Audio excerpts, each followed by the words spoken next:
Politics. Some politicians think of it as a game that must be won. They call it the game of politics.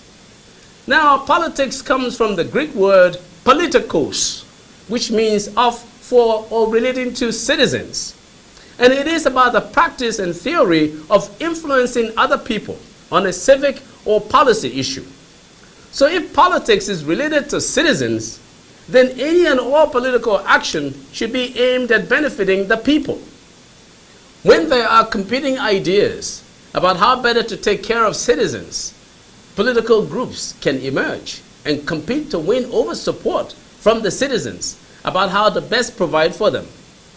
In basketball, a slam dunk occurs when a player jumps in the air and manually powers the ball downward through the basket with one or both hands over the rim.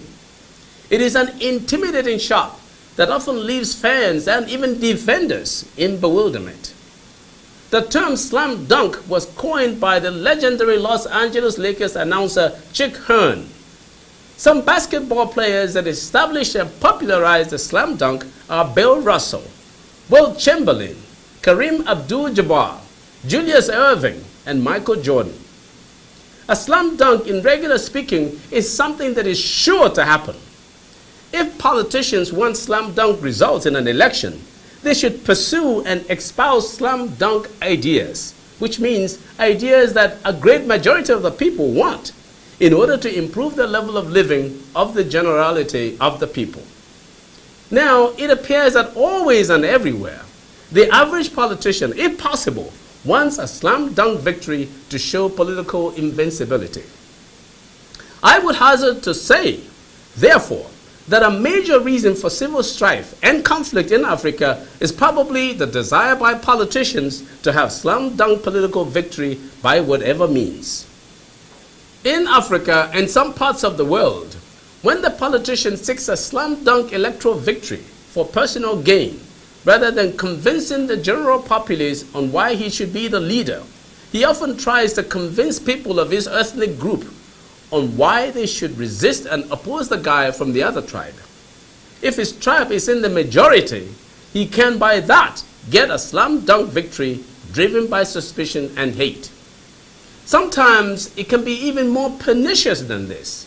A politician, usually an incumbent, wanting to stay in power, can use intimidation by employing the instruments of government to minimize or even disenfranchise the opposition.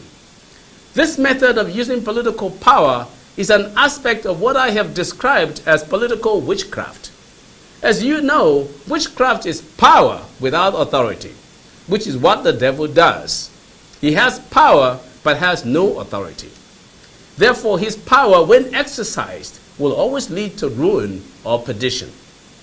When a politician with power exploits the people for his own gain, he is practicing political witchcraft, which often leads to social conflict or compensatory negative behavior from the people so exploited.